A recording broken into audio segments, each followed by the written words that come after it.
देखिए। प्रियंका, टीना ने आपसे कही शालीन ने ऐसी ऐसी चीजें मुझसे मांगी है ना, तू हिल जाएगी प्रियंका।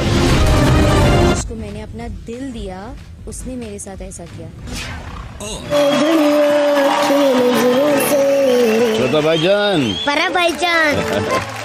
अगर घर के सारे सदस्यों को अपनी कोई फिल्म का नाम देना होता, शालीन को किस फिल्म से बुलाते? ट्यूबलाइट। हमारा शॉर्ट सन अब्दू। तुमको ना भूल पाएंगे। और एक निकली तो दूसरे के बाद चिपकी। Sir, one line. That is that one line only. She is talking about my ex-wife, which is fine. जैसे गंदी बातें कर रहे हो आप मेरे बारे में. It's coming in on my reputation. What do you want me to do? You yourself are responsible. Room of 6 वालों को मानना पड़ेगा वैसे। अभी मैं गुजरते हुए देखा सबके बेड्स पे एक पे भी बेडशीट नहीं बिछाई इन्होंने। सबके सब